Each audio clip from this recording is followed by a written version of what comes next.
we want to provide the best services we can for the customer.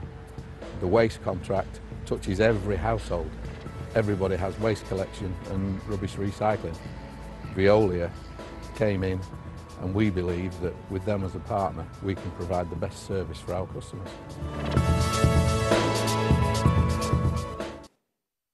Back to the Middle East report. So, Nick, I just want to read out a quote, and this is a quote made by a representative of the BDS campaign. It says that Veolia has been an international target of activists due to their corporate complicity in Israel's violation of war crimes and international law.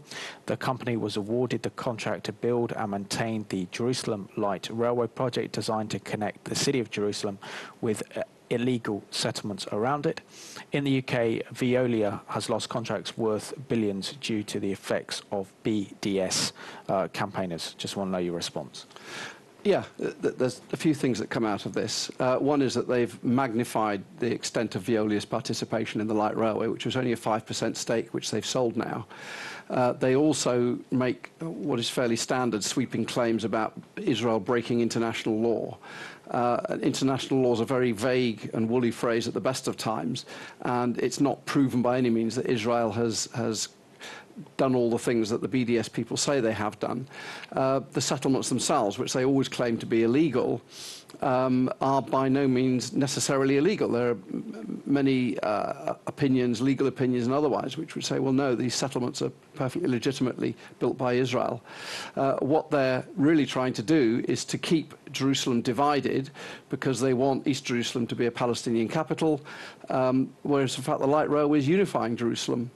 So that these whole very sweeping and emotive quotes are very heavy on passion, but they're actually very light on facts and reality. And David, what response have local authorities had to this BDS campaign targeting their work with Veolia? Well, I think local authorities have been approaching this in the way they approach all these issues, in a very legalistic way, quite rightly. They're obviously aware of the campaigns. They're no doubt in receipt of petitions and letters from BDS campaigners. But ultimately, when the officers are considering a bid from any company, they have to evaluate it economically and technically, and they have to take legal advice on the various issues. Now, the main allegation by the BDS campaigners is that Veolia is guilty of aiding and abetting war crimes. Now, this is a very far-fetched accusation. It stems from the initial allegation that the settlements are illegal, which, as Nick has said, is very much disputed by international lawyers. And from that, they seem to be extrapolating war crimes, because the alleged illegality of the settlements is due to alleged breaches of the Fourth Geneva Convention, which is a convention set up to regulate activities in time of war. Therefore, if the settlements are illegal, it must be a war crime. And a war crime can be classified as grave misconduct. Now, grave misconduct is the only non-economic, non-technical ground on which a local authority can possibly reject a bid or a tender. So it's important for the BDS movement to establish that Veolia is guilty of grave misconduct. They have so far totally failed to establish that. They would have a huge uphill struggle in establishing that to the satisfaction of any local authority solicitor, and that is why their campaign is failing. We've got another clip to go to that looks at Israel's light railway in Jerusalem, which is proving to be a tremendous success, not only for the Jewish residents, but also Arab residents of Jerusalem. So we're here today for the opening for journalists and the media of the Jerusalem Light Railway, which connects the north of Jerusalem, Pisgat Ze'ev in the north, to which is over in the west. And this light railway not only means that people will be able to go from there to there, but it's also relieved Jaffa Street, which was and is the main streets of Jerusalem, and it means that it's pedestrianised, people are able to walk there now, and it's an amazing technology. They've had to incorporate both the bus system and the roads with all of the lights into this. What you saw this morning is the first line out of a network of light rails planned in the city of Jerusalem. It is planned due to the fact that we anticipate that Jerusalem will scale both the number of residents, but also in the number of visitors and tourists coming to the city of Jerusalem, and the understanding that Jerusalem, like other modern cities, has to develop strong and effective public transportation. The line will be ready in the next few months. It is now in testing and commissioning, and we'll start carrying passengers at the tail end of the summer. Side by side to that, we have the local, two local network of public transportation, Eged, and the one in East Jerusalem. All of these systems will integrate into one ticketing, one smart card, that any resident in the city of Jerusalem, from any source to any destination, can use as a smart card, get on a bus, hop on the train, switch to another bus from all the different public transportation methodologies, and actually enjoy relatively smooth ticketing process that optimizes the ability for people to move from any source in the city to any destination. Naturally, we anticipate that to launch it, like any launch, we may have some unexpected local problems. I'm sure that within a few months we'll be able to sort them out. We're already very, very happy to see the new baby, the light rail, roll out in Jerusalem.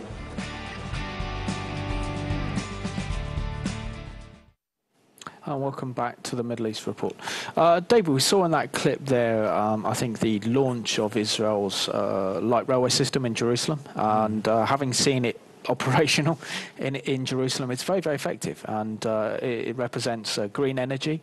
It also represents uniting different districts of the city together. For example, surely this is some form of development that other cities can actually learn from Israel in terms of green technology. And so why are BDS not really reporting the true benefits to both Arab and Jewish populations of Jerusalem? Well, you know, Simon, I think it occurred to me during an earlier clip and while Nick was speaking that if the light railway was not serving places where Arabs are living, then there would have been huge complaints about that.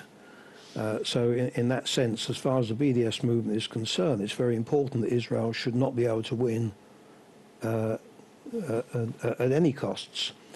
I think the BDS movement has no interest in praising the benefits of the light railway, because the light railway is a unifying project which helps to bring Jews and Arabs together, and is a thoroughly good thing on all counts. The BDS movement is determined to separate Jews and Arabs, to prevent all steps towards reaching any kind of negotiated agreement, and ultimately, as one of your earlier clips quite correctly suggested, to bring about the demise and destruction of the State of Israel. Nick, I really want to go on and discuss the issue of Jerusalem, because we've seen over in recent years now how contentious Jerusalem has become, certainly become a stumbling block in the peace process. We're seeing a difference really between the attitude of the British government, the European Union, and also the United States in terms of the status of Jerusalem. And there's a desire on behalf of the international community to want to divide Jerusalem between East and West Jerusalem. But surely that's just absolutely practically impossible. It is. I take tour groups to Israel, and they're amazed to find that you can walk down the street and 1 minute you're in West Jerusalem and the next minute you're in Jerusalem, because there is no barrier, there's no border, there's no natural division between East and West. It's just a ceasefire line that happened in 1948 that was removed in 1967 when Israel defended itself and took back the West Bank from Jordan. Plus, of course, if you look at a map of Jerusalem and you look at where everyone lives, trying to split up the Jewish areas from the Arab areas and make some sort of contiguous East Jerusalem capital for the Palestinians would be next to impossible. And I think something that is very seldom publicized over here is that in polls that are taken, a large percentage of Jerusalem Arabs living in East Jerusalem would rather be under Israeli government than they would be under Palestinian government, which rather says it all, I think. So the idea of dividing Jerusalem, it's just not going to happen. It's practically impossible, and it's not helpful to the inhabitants of Jerusalem for that actually to happen. Yeah. David, what do you make of the news that appeared last week, I think, in the Times of Israel, saying how in the French capital, Paris, they've been endorsing unprecedented agreement with East Jerusalem, designed to support the Palestinian aspirations for East Jerusalem as the capital and also the future capital of a future Palestinian state? Yes, well, this was an initiative, as I understand it, not of the Paris City Council, but of the Île-de-France, which is the département or county in which Paris is situated.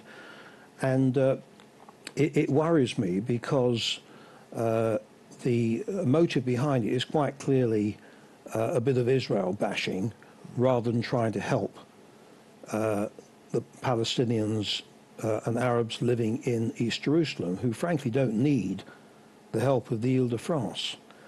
What worries me is that every time there is an initiative which attacks Israel, it makes the Palestinians feel, the Palestinian Authority in particular, feel we don't need to negotiate with Israel, we don't need to discuss with them how we can form our own state and live peacefully side by side with Israel.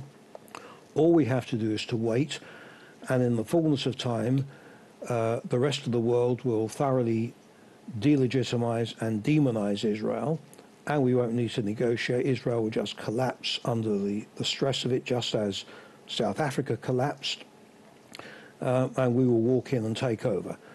And they are being allowed to live this fantasy through elements of the international community, like the municipality of Île-de-France, and it's very, very misguided and extremely worrying. But of course, it will not have a long-term permanent effect, because Israel is not going to disappear under that kind of pressure. No, I agree with you very much on that one, David. And Nick, as we look to Jerusalem, I mean, it's not only the holy site for Christians, but also for the Jewish people. It is their capital city, isn't it? And it is a Jewish city as well. Yes. And so many reference are made to Jerusalem in the Bible that you can't mistake the fact that the Jewish connection to that city, particularly King David. But when we talk about the freedom of worship that is in Jerusalem for Muslims, for Christians and for Jews, has only been protected under Israeli sovereignty. It most certainly has. Under the Turks and under the Jordanians after 1948, Jews could not worship at the Western Wall as they can today. It's only since 1967 that Arabs, Jews and Christians together can go into the old city and can worship. Jews can go and be buried on the Mount of Olives again, which couldn't happen under Jordanian rule. Arabs can go onto the Temple Mount and go to the mosque there. Jews can worship at the Western Wall, and Christians can go to the Church of the Holy Sepulchre. If the Palestinians had their way and East Jerusalem became their capital, there's absolutely no doubt that those freedoms would end. And really, that's another argument why Jerusalem should not be a divided city. And, you know, the basic law that Israel brought into being that said Jerusalem is the eternally undivided city, capital city of the Jewish people, that's as it should remain. Yeah. And David, as a Jewish person, what does Jerusalem mean to you? Well, as you know, the Jews are unique in the sense that they are both a religion and a people or nation. And of course, as you've said, in religious terms, Jerusalem is central to the Jewish religion because of all the references to it in the Bible. And at the same time, from the national point of view, as a Jew, I regard Jerusalem as being the heart of the Jewish homeland.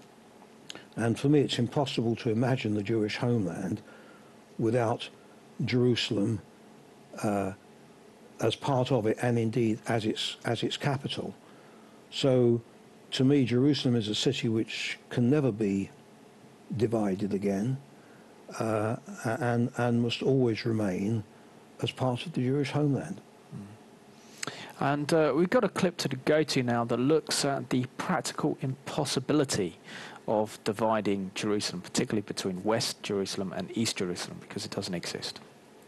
Dividing Jerusalem, the East for the Arabs, the West for the Jews. Such a simple solution.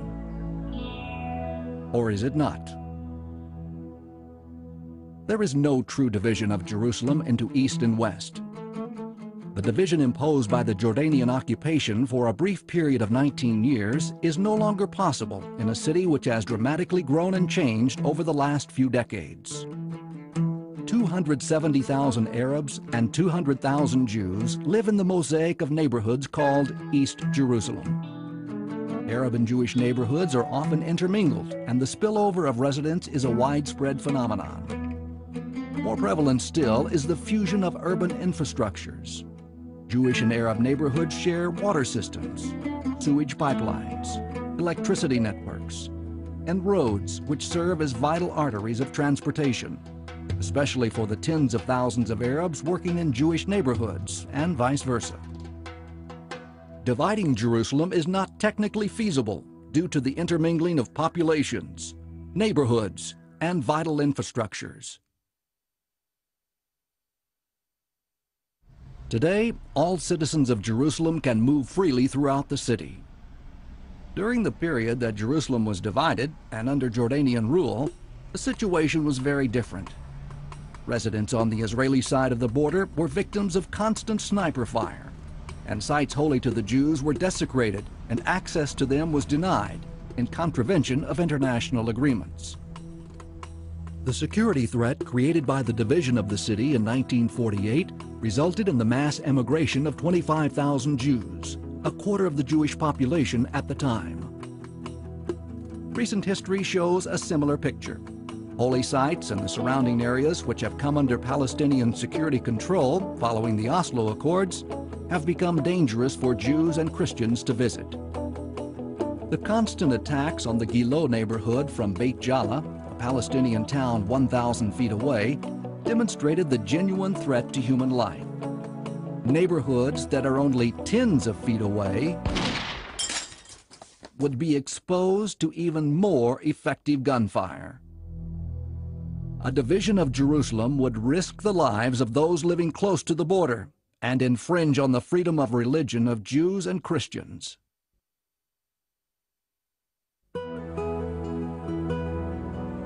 Throughout history, the only times when all residents of Jerusalem, Christians, Muslims, and Jews, have enjoyed freedom of religion and other benefits of democracy have been under Israeli sovereignty. The residents of Jerusalem share medical and welfare facilities, academic institutions, shopping centers, and recreation sites. A recent public opinion poll conducted by the American Pector Institute shows that a plurality of Jerusalem Arabs prefer to remain under Israeli rule. That conclusion was corroborated when Israel began building the security fence, and some 70,000 Arab residents left their homes to ensure they remain under Israeli sovereignty. If Jerusalem were to be divided, Arab residents would prefer to continue working in Israeli Jerusalem, thus enjoying the higher income and the social and welfare benefits offered by Israel in comparison with those given by the Palestinian Authority. This would weigh heavily on Arabs trying to make a living on the other side of the fence, a situation which already exists at the entrance points to Jerusalem from areas which have been transferred to the Palestinian Authority.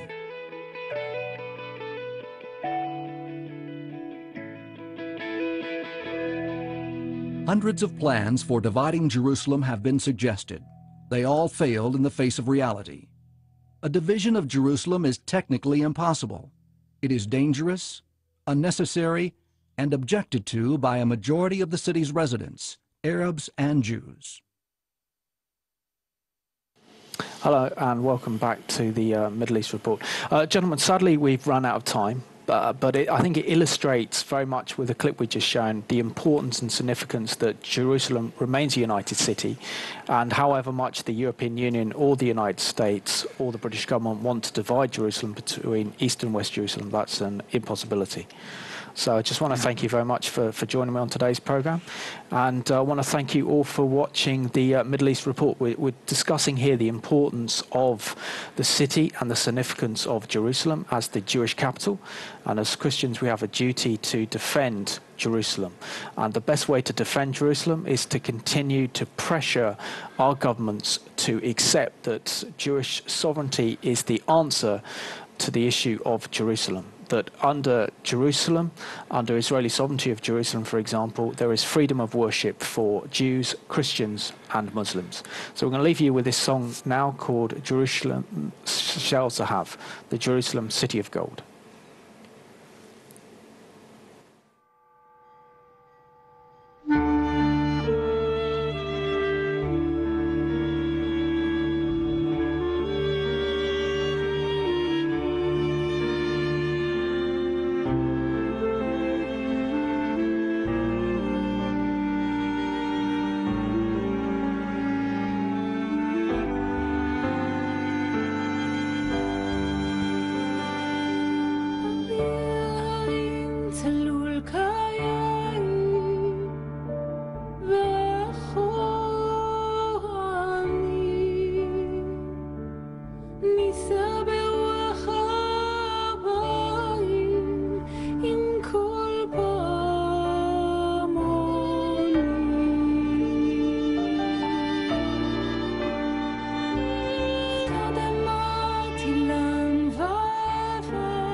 ירושלים של זהב ושל נחושת ושל אור, הלא לכל שירייך אני כינור. ירושלים של זהב ושל נחושת ושל אור,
ירושלים של זהב ושל נחושת ושל אור.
לקשור תרים. קטונתי מצעיר בנייך ומאחרון המשוררים.